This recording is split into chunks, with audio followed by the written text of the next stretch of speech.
Morning students, आज ma'am आपको आपकी भाषा अभ्यास बुक का पार्ट 1 फैलती चप्पलें करवाएंगे। अब इसमें जो पेज नंबर 1 पर आपको कुछ चीजों के चित्र दिए गए हैं जिनका नाम आपने फैलती चप्पलें पार्ट में पढ़ा था, लेकिन कुछ ऐसी चीजें भी हैं जिनका नाम आपने नहीं पढ़ा। तो आपको उन चीजों को पहचानना है और जिनके नाम उस पार्ट में थे उनके आगे सही का निशान लगाना है। अब मैम आपको ड और अड़ इन दोनों में क्या अंतर होता है इसके बारे में बताएंगे। अब जब हम ड बोलते हैं और इसको हम कैसे बोलते हैं अड़, तो इन दोनों की आवाज में अंतर होता है। जैसे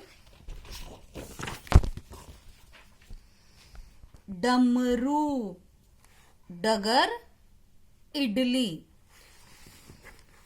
जब मैम ने ये तीनों शब्द पढ़े तब हमें किसकी आवाज आई? ड की।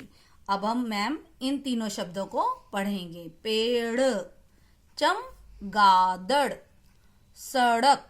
अब इसमें किसकी आवाज आई? अड़ की। तो जब हमें ड की आवाज आती है तब हमें बिना डॉट वाला लगाना होता है। जब हमें अड़ की आवाज आती है तब हमें डॉट वाला अड़ लगाना होता है। अब इसी तरह से मैम आपको ढ और ढ के में क्या अंतर होता है इसके बारे में बताएंगे। अब ये दोनों की आवाज एक जैसी होती है। अब हमें कैसे पता चलेगा कि कौन सा ढ लगाना है, बिना डॉट वाला या डॉट वाला? तो मैम आपको बताते हैं इसके लिए क्या करना चाहिए। जब हमें ढ को किसी शब्द के प्रथम स्थान पर लगाना होता है तब हमें बिना डॉट वाला ढ लगाना होता है। जैसे आपने अनोखा ढंग पाठ पढ़ा था ना भाषा माधुरी में, उसमें आपने देखा था ढंग कैसे लिखा हुआ था? बिना डॉट वाला। क्यों? क्योंकि वो शब्द के प्रथम स्थान पर आया था। उसी तरह से ढोलक, अब ढोलक में भी ढ कहाँ पर है? प्रथम स्थान पर। तो यहाँ पर कौन सा ढ आया? बिना डॉट वाला। अब यहाँ पर जो शब्द मैम ने लिखे हुए हैं वह है बुढ़िया, सीढ़ी। अब इसमें जो ढ है वो डॉट वाला आया। क्यों आया? क्योंकि वो शब्द के मध्य स्थान पर आया है और इसमें अंतिम स्थान पर आया।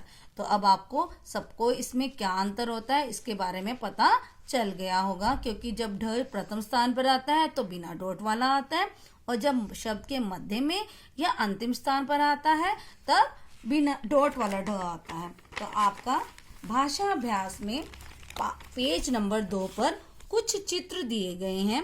आपको उन चित्रों को पहचानना है और उनके नीचे उनके नामों को लिखना है। सीढ़ी, पेड़, बुढ़िया, कढ़ाई, लड़की। और ये किसका चित्र है? पेड़ की जड़ का।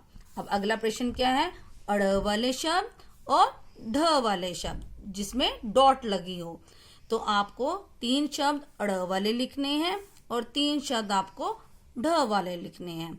उसी तरह से आपको नीचे 2 स्थान दिए गए हैं। यहाँ पर हमें उन 2 चीजों के नाम लिखने हैं जिनको हम जोड़ों में पहनते हैं, जैसे पायल, जूते, जुराबें। तो इसी तरह से आपको 2 चीजों के नाम लिखने हैं जिनको हम जोड़ों में पहनते हैं। अब जिनके पास तो भाषा अभ्यास बुक है वो इस काम को भाषा अभ्यास बुक में करेंगे और जिनके पास ये बुक नहीं है वो इसको अपनी रफ नोटबुक में करेंगे। Thank you.